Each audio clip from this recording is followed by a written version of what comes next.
Yesterday, we set Rav a test. We showed him this man just for a few seconds. This is Paul, our perfectly innocent, and I'm using that word loosely, Paul, satellite engineer. Rav then had to pass Paul's description on to an expert who's working on a new system of facial imagery, which is helping police crack crime. Here's what happened next. So, Charlie, if you can explain the system to me, and I'll try my best to relay what I can remember from the person I saw. Yeah, OK, so I'm going to ask you to describe what this person's face looks like, and then we're going to use a system called EvoFIT.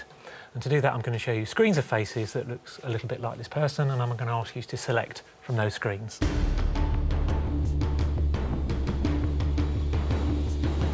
Some are distinctly rounder than others, and I would say that this one here is about right for me.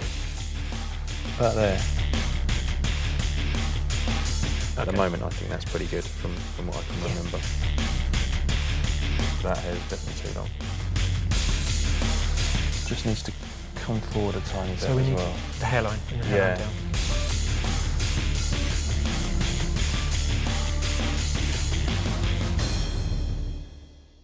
OK, so we've evolved the face, we've worked on the hair, and basically put all the elements together. What do you think about the likeness?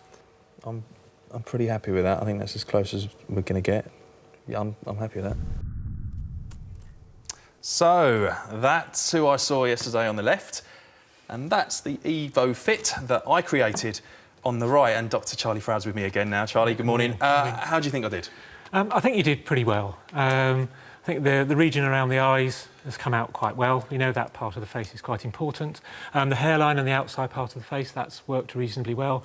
I think the image as a whole has stretched out a little bit more than perhaps it might have done. But overall, I think done a pretty good job. Thank you. Well, what I found difficult was because I couldn't actually remember really well fine details of the facial features, and that's why I think your system really helped, because it was merging different faces together as opposed to an artist impression where I'd have to give details of the eyes, the nose, the mouth. Yeah, absolutely. Absolutely. Yeah. And is that where the EvoFIT sort of comes into its own? Yeah, in fact, here you had trouble remembering what the features of the face looked like. You couldn't give me a description of eyes, nose and mouth, and so we had to do it in a different way. So here I was showing you screens of faces, and you were able to work with that to evolve this kind of face over time.